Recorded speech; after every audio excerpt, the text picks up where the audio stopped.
Bonjour à toutes et à tous, bonjour à tous les suiveurs et à tous les inconditionnels de Grégoire Omnisport. Diao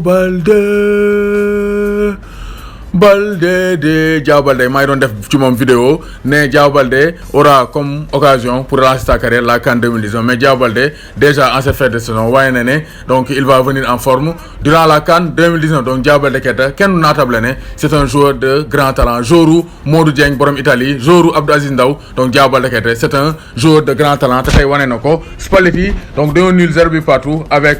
Empoli donc Empoli dañoo ñëw indil Guitangas waa Inter Milan 0 but partout après Diao Baldé Keita dugg 46e minute de jeu à la place de Kouado Asamoah le Ghanéen après Diao Baldé Keita 6 minutes plus tard Diao Baldé Keita dugal le premier but de la rencontre loolu moo décanté match bi loolu moo lancé Inter Milan parce que pendant ce temps là Milan AC bu Jim Momar Ka Oman Thiam ak Baba Sakho mu ngi doon mené donc Inter moo jëloon 5e et n'était pas qualifié pour la Ligue des Champions looloo tax Diao Baldé Keita ba mu duggee def différence et il a impulsé la victoire donc de l'Inter Milan donc dafa dugal 51e minute de jeu but bi nii la demee. Donc on passe dans l'intervalle donc dans le dernier tiers de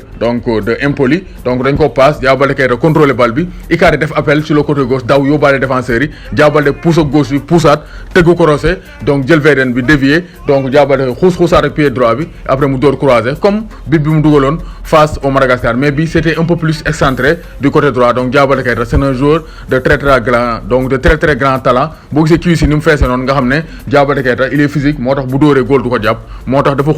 xuusaat du pied gauche mu tëgg croisé change orientation profitant de l'appel de balle de Mauro Icardi mu xuusaat du pied droit après mu croisé le ballon donc qui n'a laissé aucun chance à Dragowski le jeune gardien polonais de Empoli donc Diao Baldé Keita dafa ñëw pour yar waa Empoli parce que Empoli dañoo impoli après Diao Baldé Keita les a rendus polis donc Diao Baldé Keita moo dugal 51e minute de jeu Traoré dugal à la 76e minute de jeu donc international donc c'est un jeune Ivoirien de 19 ans donc Hamed Junior donc Traoré moo dugal pour Empoli mais Raja Nainggolan le ninja belge a marqué à la 81e minute de jeu le but de la victoire pour l'Inter Milan donc Inter souffrir na mais avec Diao Baldé Keita qui est venu sauver l'Inter Milan contre attente par Diao Baldé Keita ren nekkul woon titulaire indiscutable mais Spalletti l'a fait entrer au bon moment et Diao Baldé Keita a marqué son 5e but de la saison donc 5e but de la saison en Serie A donc il a joué au total 29 matchs toutes compétitions confondues donc Diao Baldé Keita a eu une saison mitigée donc 24 matchs en Serie A 5 buts et 3 passes décisives donc c'est un bon bilan pour un joueur qui n'est pas titulaire donc Diao Baldé Keita qui est bon en dribble qui est bon donc dans les petits espaces qui est bon donc dans les contre-attaques donc Diao Baldé Keita sera un autre de taille pour Aliou Cissé donc Diao Baldé Keita envoie l'Inter Milan en Ligue des Champions donc Diao Baldé yóbbu na Inter Milan donc Ligue des Champions Inter Milan mu ngi ree mais Milan AC mu ngi jooy donc les ambiances étaient contrastées à Milan donc ñii ñu ngi doon ree ñii ñu ngi doon jooy les nerazzurri donc noir blanc yi donc bleu noir yi ñu ngi doon ree avec ñoom Diao Baldé Keita mais les rouges et noirs les rossoneri de Baba Thiaw donc de Baba Sakho Kaoman Thiam ak Jim Momar donc ñoom dañ leen coiffé au poteau parce que Milan malgré sa victoire 3-2 sur la pelouse de Spal donc disputera la Ligue Europa contrairement à l'Inter Milan donc gis nañ ne Milan aussi ils ont échoué donc à la dernière journée parce que Milan aussi ils ont été inconstants parce que gis nañ ne ils ont attelé trop de manque toute la saison pour espérer mieux parce que Milan am na match yu bëri face à Parme face à donc ay match yu bëri derby Milan bi donc match yooyu yëpp Milan mën na koo gagner mais Milan donc day bàyyi loxoom ba fin temps donc au décompte final gis nañ ne ñu ngi koy doog a sentir parce que équipe boo nekkee ci forme da ngay gagner sinon boo saisirul sa chance à chaque fois tu vas te mordre les doigts moo tax actuellement waa Milan ñu ngi rëccu donc Milan ak Rome ñooy dem Ligue Europa Rome aussi c'était la fête parce que devant 60 000 spectateurs ils ont rendu hommage au stade Olimpico de Rome un très bel hommage à Daniele De Rossi 18 ans sous le maillot giallorosso sous le maillot de la Roma 616 matchs sous le maillot de la Roma donc tu nous as représenté sur le terrain pendant 18 ans à partir d'aujourd'hui ta curva te représentera pour toujours nous sommes Daniele De Rossi loolu la ko supporter yi wax donc nous sommes fiers de toi après Francesco Totti tu es la deuxième légende vivante de Rome donc Daniele De Rossi c'est fini avec l'AS Roma donc AS Roma ak Daniele De Rossi c'est fini donc loolu moo nekkoon donc les résultats fële ca Italie gis nañ ne Diao Baldé Keita def na lu rëy donc dugal na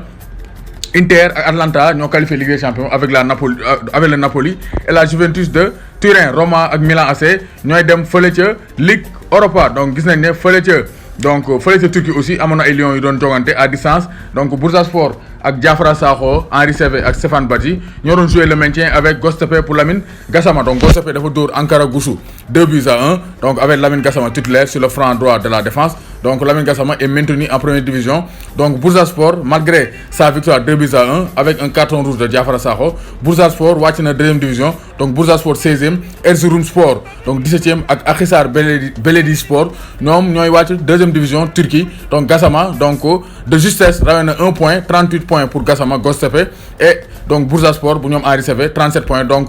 3 Sénégalais en deuxième division turque. Donc ça c'était aussi un duel à distance entre les Sénégalais. Donc Turquie Bursaspor bu ñoom Diafara Sakho Henri Saivet ak kii di Stéphane Badji wàcc na deuxième division contrairement à Lamine Gassama qui reste en première division. Donc ça c'est le fait marquant, c'est le 5e but de la saison en Serie A pour Diao Baldé Keita. Donc Diao Baldé Keita malgré temps de jeu bu nga xam ne bariwul trop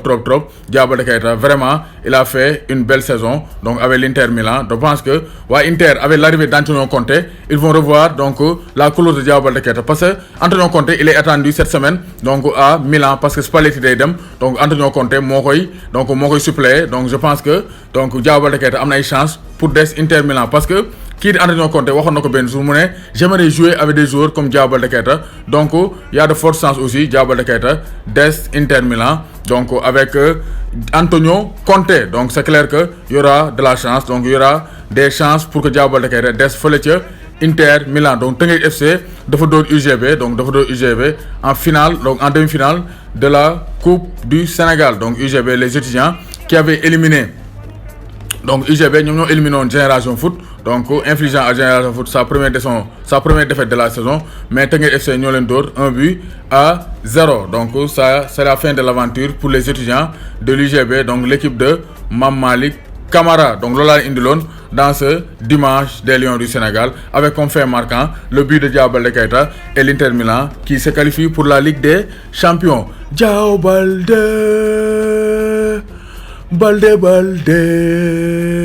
Modou Dieng maa lay bëggee bu baax. Modou Dieng le supporter de Diao Baldé Keita maa lay bëggee bu baax a baax. Donc Abdou Aziz Ndaw aussi bàyyiwuma la maa lay bëggee bu baax a baax. Donc Abdou Aziz Ndaw borom Kër Mbaye Fall maa lay bëggee bu baax a baax. Kawman Thiam maa lay bëggee donc du courage pour l'AC Milan, du courage maa lay bëggee bu baax a baax. Abdoulahat Sène donc tey damay bëggee spécial à mes inconditionnels de Sébikotane. Donc Abdoulahat Sène borom Sébikotane maa lay bëggee bu baax a baax ak sa gars yi Papa Ndoye Gérard maa lay bëggee bu baax a baax. Pape Mbaye donc Mbaye Ba maa lay bëggee Welbeck donc Paco Ablaye Faye Mahou Ciss donc maa leen di bëggee bu baax. Abdoulahat Sène maa leen di bëggee ak waa Sébikotane yëpp bàyyi ma kenn maa leen di bëggee di leen bëggee.